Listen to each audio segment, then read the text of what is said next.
All right, welcome to another episode of the WP Crowd. My name is Roy, and today we are talking time management.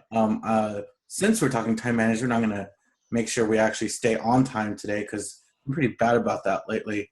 So before I continue and we start into this, I'm going to do some introductions. So I'm going to start on, my right, which is Michelle. Hi, Michelle Butcher. I am the accounts lead for Valet.io. I'm also an instructor for beginners WordPress. Cool. And Nick? I'm Nick Adams. I'm a web developer. I own Revolt Media, and I mostly do custom integrations of other APIs, and every once in a while try and get in some front end and realize just how badly I can mess up some JS. Cool. And Shanta? Hi, my name is Shanta. I'm from around Toronto, Canada. I'm in Hamilton. Greetings and Merry Christmas to everybody out there. Yes, even though I'm part Hindu, I still celebrate Christmas. And it is damn cold out there. So I'm going to be finishing up marking of papers because that's what I do. I'm an instructor in web design. I specialize in instructing in beginner web WordPress. And I need to learn a little bit more about time management. So I've been researching this a little bit. So this is an interesting topic to me, guys. And before we kind of continue, because it's kind of tradition on my part, Nick, where are you right now? I am in Rochester, New York. So if for anyone who's tuning in for the first time, Nick is usually in a different location. I think almost every time we record with him. So I always have to ask him because I never know. Sometimes he's in Canada, sometimes he's in random places of upstate, the Northeast. So cool, Rochester. All right, so time management. Something that I would say I'm good at. I've gotten better at over the years, but I feel like it's that organic thing that anytime anyone asks me, what is your biggest weakness or what can you improve in your life? It's always time management.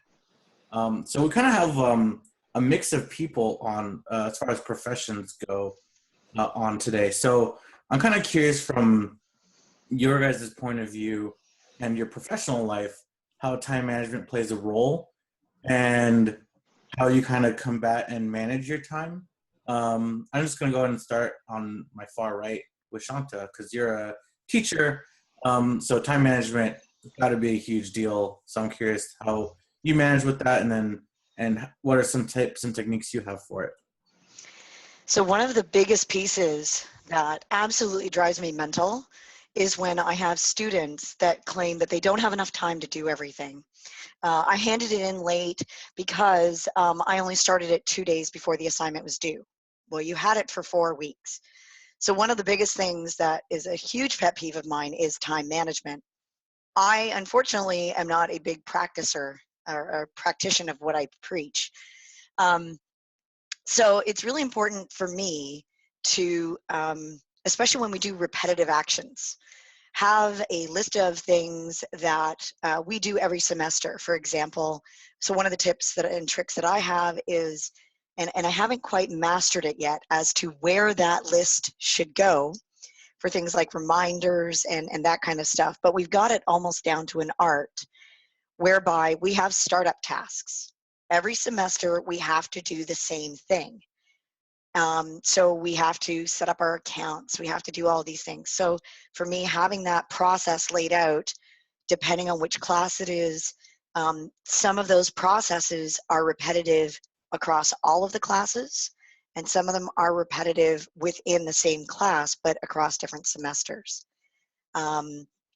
So one of the tools that I like to use right now is Evernote.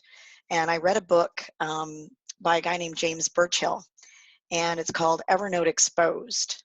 And it is a really, really good guide on how you can use Evernote for almost every single thing, including reminders and collaboration and blog posts and a whole bunch of wonderful things. So one of my latest tricks has been that. Awesome. I know a lot of people that are, let's say a lot of people have a love-hate relationship with Evernote. I know they've changed their model and changed a lot of things about themselves over the past few years. So interesting to see that you're still using it and that you're enjoying it. I think Tom, who was just on our show last week, just went on a kind of a Twitter thing about Evernote. So if you guys are, watching and you guys are curious about Evernote and how it works, check it out. But definitely check out Tom McFarlane's tweet about it and some of the conversation that's come up afterwards. Nick, you are more of a consultant-y type. I know you said in the past you like using more like traditional task managers and task focused time management. So how does what you do maybe differ, or what kind of falls in line as the same for your time management? Yeah, so I use a few different tools. I'm really into task managers. I really like Todoist and Asana. So really, Todoist is how I manage my personal life, and that's like the things in my personal life, but also how I manage making sure that I stay focused on work.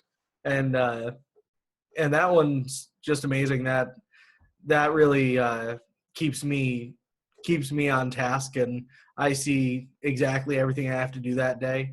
I did use Evernote, and I've actually now switched over to Google Keep, just because I kind of like some of the integrations and the things that go on there. But yeah, the some of that software is really helpful, and having a daily task list just works for me. I'm one of those people who likes to have it all like check marked out and just get it all done, so that way I know. I'm a little bit competitive even with myself, so that helps. Do you get a lot of satisfaction of the I guess it's not really physical, because it's not really a physical checklist, but the checking complete, kind of like the crossing off the to-do list item? Oh, heck yeah. I love it. That's a great feeling. And what about for general task management besides Todoist? What are some of the tools that you said you recommended? So I use Google Keep, which is very similar to Evernote. It is free, and it keeps getting improved. It was one of those like side projects of Google that, they had big plans for it, but then they kind of stopped working on it because they got a new exciting project, so they didn't do as much. But then they've still been working on some updates on it, and I think it's come along nicely. So that's great for just keeping everything. I mean, the name says it all. It holds on to a little bit of everything. You get your pictures in there, you get documents, you can pretty much save anything, and it's great. One of the reasons, Nick, if I can interrupt for a sec, one of the Absolutely. reasons I didn't stick with Google Keep and that I stuck with Evernote is I have the premium for Evernote. It scans business cards. I can scan a business card. It will do all of the auto recognition of everything, and I can add them right into my contacts. That has saved me huge amounts of time. That is worth the premium. I've seen the premium offer for Evernote, and I've thought about it in the past when I used to do a lot more of the more trade show type things before I was really even in the WordPress community doing WordCamps. And I don't know, I feel like I haven't gotten to the point where I'm using a lot of business cards anymore. So yeah, although I just joined a local like business entrepreneur, like I don't know, it's not really a meetup, but it's just a local like thing. And yeah, everyone's like in their 50s plus, and they all have business cards, and they hate that I don't. So I might have to look at that Evernote thing again, just for business card scanning reasons, and then task management.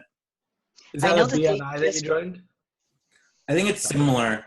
It's more of a it's a very similar concept. I don't know how to explain it exactly. Oh, okay. I know that Evernote just redesigned their pricing structure recently, so I haven't actually had a look at it.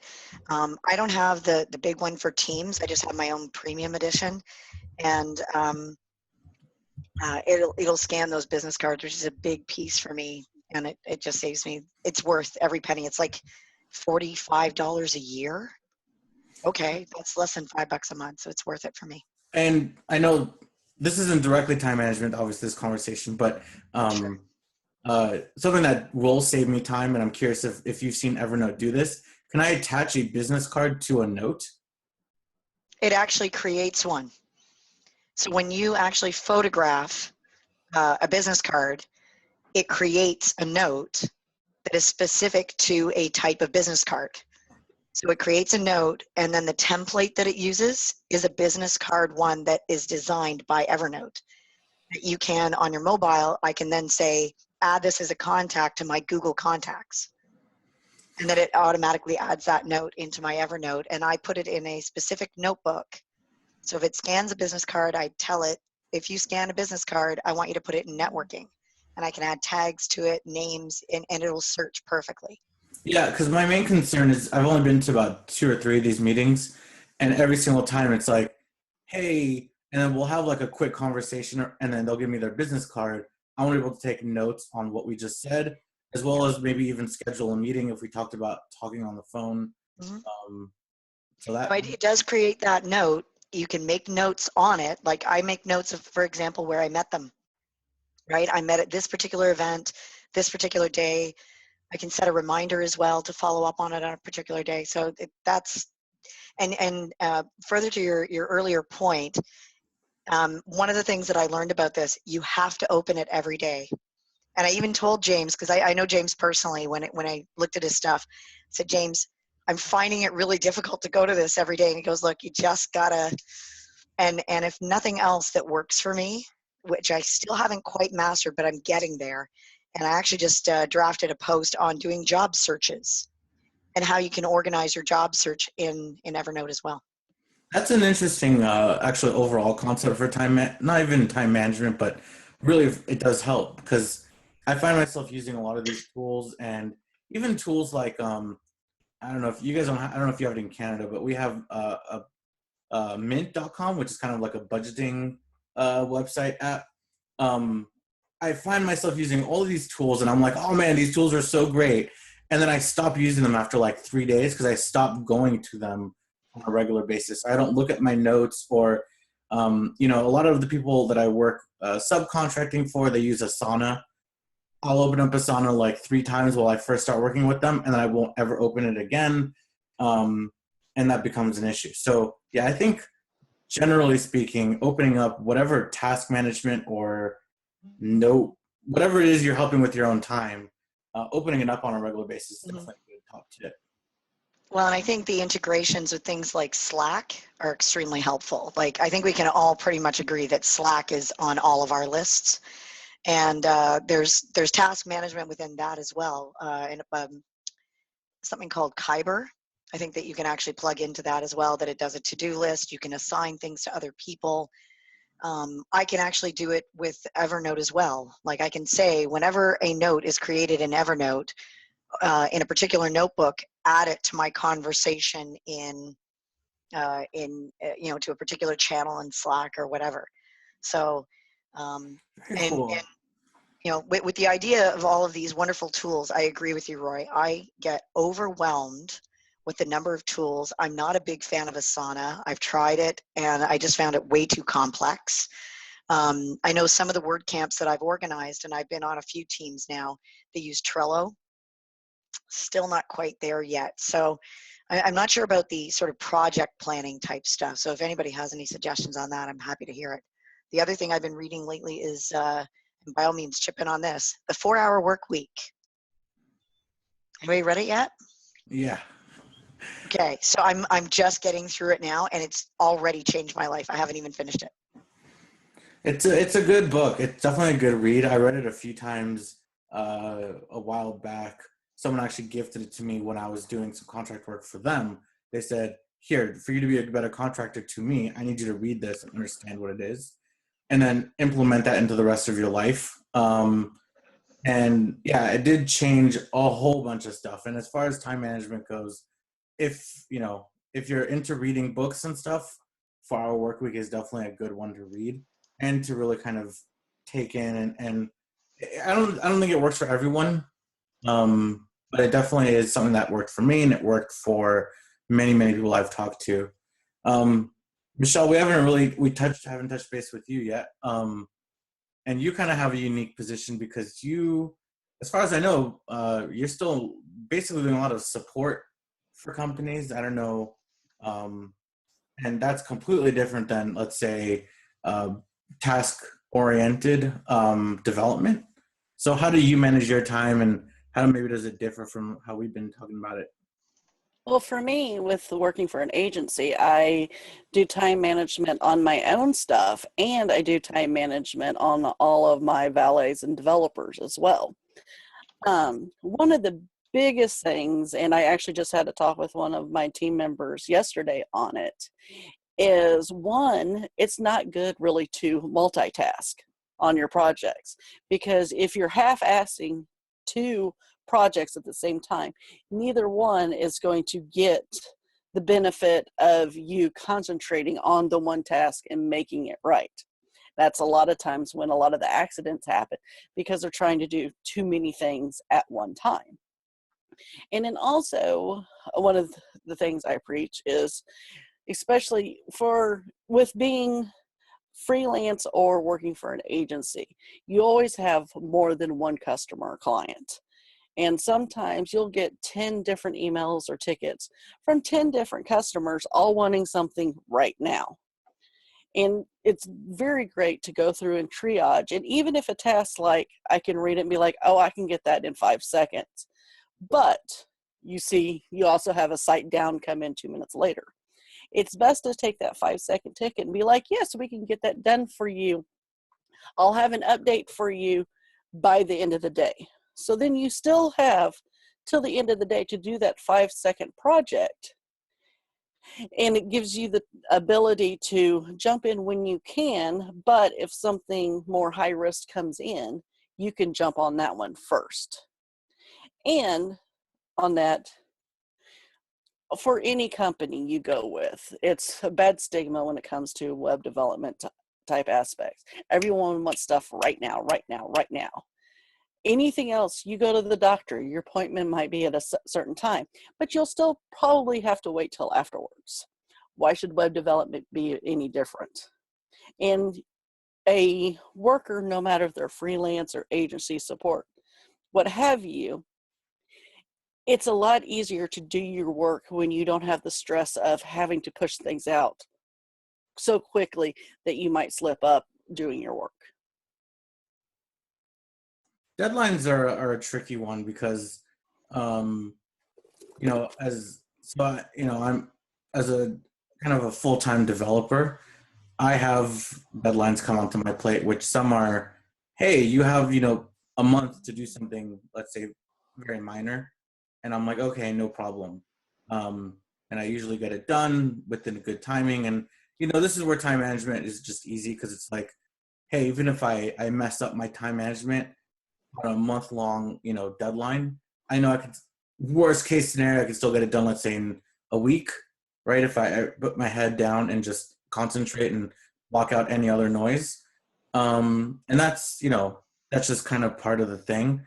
But when you have a deadline that it's like, okay, you need to get a week's worth of work done in, let's say, 3 days, it becomes exponentially harder to manage your time. But it becomes exponentially more important to manage your time, because the less time you have, right, the more important it is to manage it. Because as soon as you stop managing your time, even as it gets smaller and smaller, the more you're just going to mess up the time, and then you're going to end up, going, and on a deadline, there's no, there's actually a hard stop. There's a hard date. It's not like, hey, I need to get this done potentially by this date, and if it doesn't, whatever, so be it. It's, okay, this needs to be launched because Christmas is Christmas. It's always going to be on the 25th. We can't be like, oh, hey, my bad, Christmas is now going to be a day later because I couldn't manage my time properly. And with that, though, also on the client aspect, if you have a deadline, like you said, of Christmas, and you gave yourself enough time to do it, 99% of the time, if you come back earlier and say, like, you get it done on the 22nd, that client, customer, boss, developer, whatever, is going to be excited that it got finished beforehand. But as you said, when you try to do like a week's worth in 3 days and you don't hit that mark, that's when the grumbles and complaints will come in. I will say, if you're kind of listening, watching, and you are a contractor, and you're taking on contract work, and you do have that client relationship, I would say and this applies to so many things, but the best thing to do for your time management is to be upfront with your client on the time it's going to take before you even start, right? So don't set yourself off on the wrong foot with your time.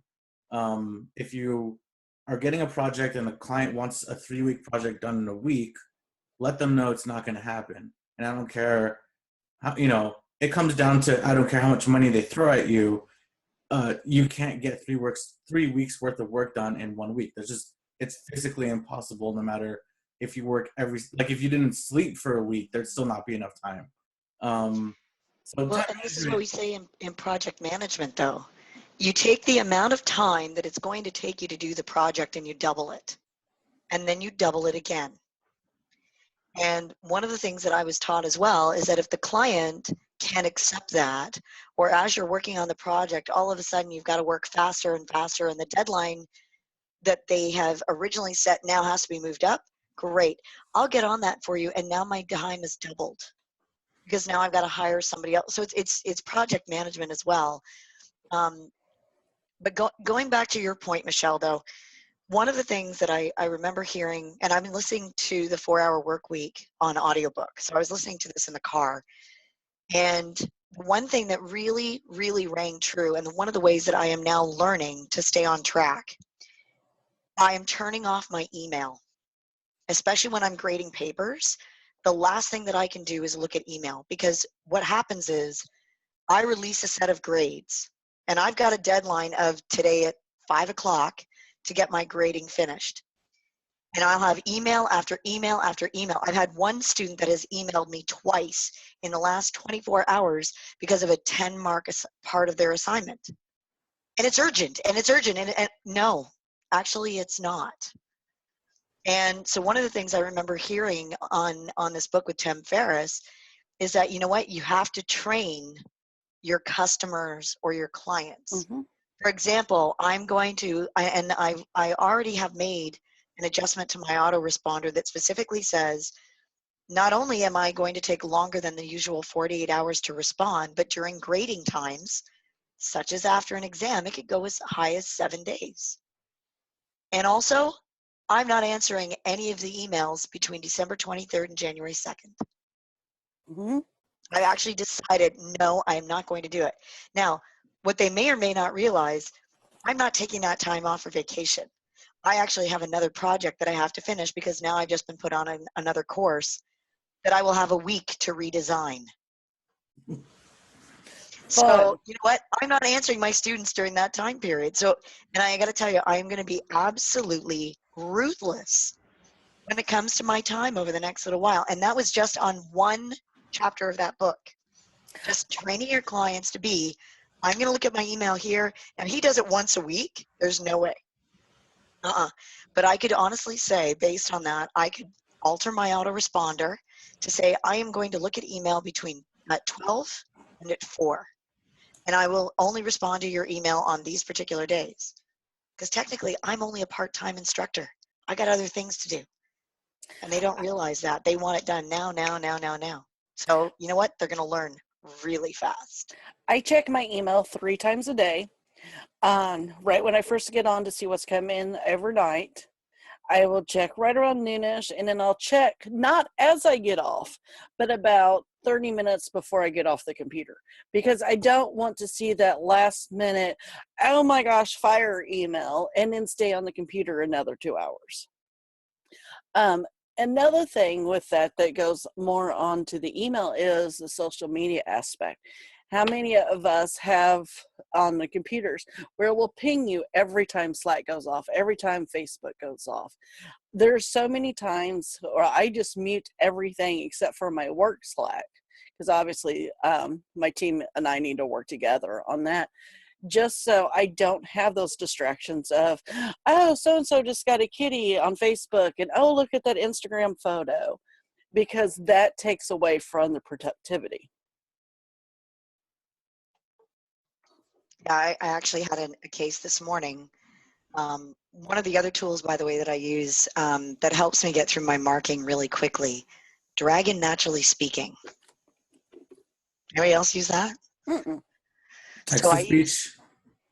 I actually use the Windows edition because it's the professional, and that's not available on the Mac. So work has actually issued me or has left me with my old Windows machine. So it was really interesting this morning. I had to use my Windows machine to use Dragon Naturally Speaking. I didn't have Facebook open. I basically removed anything on that machine except my browser and Dragon Naturally Speaking. Didn't open up Facebook, didn't have Slack on it, nothing. I got through 20 assignments in less than 2 hours. Incredible. So I agree with you, Michelle, turning off all of those little beep, beep, beep, beep, beep type things. And I tried out the Pomodoro Technique. Has anybody tried that before? No. Where you work for 25 minutes and then it gives you a 5-minute break. It sort of goes in 25-minute chunks. And it sort of plays with what Tim Ferriss was doing, is that you see how long it takes you to get through something. So I'm sort of combining the two, and in 25 minutes, I can get through 6 assignments, which is unheard of, like from another standpoint. But because I can just dictate to it, I'm not worrying about spelling errors or anything else. I can just tell it what to do, and away I go. And that's I like the Pomodoro technique a lot, except it's really hard as a developer sometimes because just 25 minutes is sometimes just not enough time. And I'm kind of a person where I get focused and I get zoned in, and I might do it for an hour and I'll get to a point where I'm like, okay, I'm done. Or really what it comes down to for me, it's, hey, I finished a piece of functionality, a function, a file I need to get done, then I'll take my break. So I've moved myself off of like a set time schedule and more of what have I completed, then take a break. A task. Yeah, a task or part of a task. I break down a lot of my tasks because sometimes they're too big, right? So I break them down. I'll even break that down, and I'll say, okay, one function in PHP is one small part of this whole task. But if I can complete this one function, then I'm going to look at Facebook for 2 minutes, and I'm going to come back and I'm going to write another function. Nick, I had a question for you because it kind of relates more back to me, and I've kind of talked about this earlier. When you're coming up on a deadline, whether your client gave you some unrealistic deadline, or let's, for example, say, and I know this never happens to you, Nick, but you have poor time management and you're coming up on a deadline way too quickly. How do you adjust? How do you adjust for that last bit? And how do you change your time management structure to meet a deadline? Yeah, so of course, like, this would never ever happen to me, but in the event that it did, I would hypothetically, Nick. Yeah, hypothetically, I would. What I would do is I'd prioritize. I'd look at, like, if I have just one thing that has like upcoming deadline, do as much as I can on that, and that's where having those tasks lists really helps me out, because I start planning out, like, okay, I can get this, and this done before the end of the day today. And I know that I have, whatever, like, if I have 50 tasks total for this project, and I just try and break them up and hit them throughout the day. But I find that sometimes, you may end up with like 2 projects that both, like, all of a sudden deadlines are coming up on you. Sometimes because a client, says, oh, I need this on May 1st. And then, like, come April 1st, they're like, yeah, actually, I want that done next week. Clients do that all the time. They like to play that game. But, what I found really works well for that is to then sequence. And that's where having Asana, especially, works well for me for projects because I can have the 2 projects going and I can have the tasks, and I can actually assign myself tasks for each day, so I can then look at my daily task list and it can actually have both projects on it. So I'll know, okay, if I can only complete 5 or 6 tasks today, if I know that that's all I'm going to be able to do, then I'll make them, maybe like if the projects are both the same amount of priority, then I'll have, 3 tasks from one, 3 from the other. And I kind of work my way through each day like that. And then sometimes you just, you need to know your limits, because it's easy to think like, oh, I'm going to get all that done in one day. I think we've all done that, where we're like, oh yeah, that functionality, that's going to be like half a day, whatever. I can work on that later. But instead setting up like, okay, I have to get these things done today, even if I feel like I can rush them all later. Just having that like pressure on myself really helps. And then last question before we wrap up here for Nick and kind of Michelle. Since you guys do very similar things and kind of a task ordered thing, more along the lines of, if a priority comes up, do you, Nick, have something that you might send to a client, or Michelle, maybe someone else with a support ticket, to say, hey, you're getting bumped, or basically something has become higher priority than you right now, and I need to focus on that. So I said this would be done, Thursday. It's really going to get done Monday. Do you guys have boilerplates like that? Do you guys have to deal with that kind of stuff, or how do you end up dealing with that? I have actually dealt with that a lot. I just sent one to our client yesterday because we just had one too many bigger fires come through, and her issue wasn't time sensitive. And I came back at the end of the day and said, I wanted to just give you an update. We are still working on it. You are on the list to get it finished. It looks like it's not going, we'll have to push the date back from Friday to Monday, but you are still in the list of getting things done. 99% of the time with a client or customer, if you're upfront and honest with them, they'll be like, yeah, okay. When you're not and you don't give them the updates, that's when they tend to be disgruntled customers. The 2 things I've learned best, though, when it comes to working with clients is 2 phrases: no and hold on. That has been the best for my time management skills, so I can fit everything in nicely and not feel like, oh yeah, we can do that in 2 minutes. Yeah, we can do that. And then you have so much stuff piled onto you that when you go in to actually do stuff, you don't know where to go to first.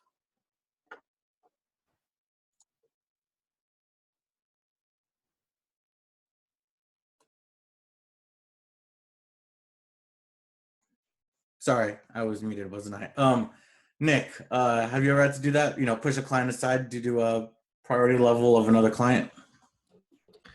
Yeah, so sometimes that just happens. I mean, there's nothing you can do. Like, sometimes you're just purring along, like getting this one project done, and all of a sudden, client comes in and is like, that other project you just finished now completely doesn't work. And so you just have to put the other one on hold. Because, that other one is live. You have to get it done. It's a priority. So I do a few things. One of the things that I do that is very helpful is I always add some margin to my timelines. If I think a project is going to take 7 days, I never tell a client 7 days. I always tell them, I like to sometimes even double it, because then even if it takes more time than I really think it's going to take, I then still can get it done ahead of what I told them, and then I still look like the hero. And so that's really helped with those projects. When it really happens, I mean, there was only one time when I told somebody, I don't have time to work on your project right now. I'm really sorry. Sometimes I have to offer some kind of a partial refund because they have to wait too long. But most of the time, because I build in that padding on the end of time, what I tell them is pretty much just things are going along, taking a little bit longer than expected, but it'll still be within deadline. And then that usually helps. I mean, very rarely do they fall out of deadline unless the client has changed something. That's how most projects seem to fall out of their deadline, is because the client who's expecting it then has change after change after change.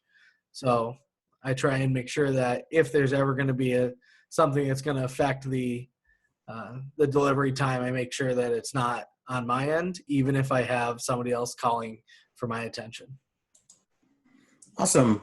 Cool. Well, thank you guys. That was really some good tips and tricks and some other recommendations there for time management. I know managing yourself, no matter if you're, like me, a full-time employee, where I still have to manage myself, even though there's plenty of people that are kind of on my case all the time. Whether you're by yourself or kind of in a group, time management is super important, and it's how you hit deadlines. And, we didn't really talk too much about what happens when you don't manage your time well. But I feel like if you don't know what happens, then you haven't been doing this long enough, because we've all been there.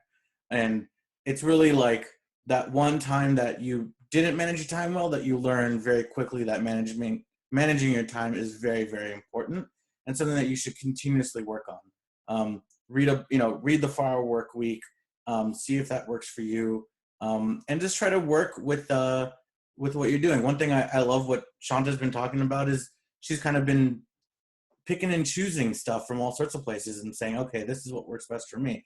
And I think that's what all of us do, even subconsciously. Like maybe I don't do Pomodoro, according to the book, but I made it work I made the concept of it work for me. Subscribe to our videos on YouTube. You can subscribe to our podcast on iTunes and Google Play. And we should be back, I think, in the new year. This will be our last one till the new year. So everyone have a happy holiday, happy new year, and I will see everyone in 2017. See you guys. Thank you. Bye. Bye.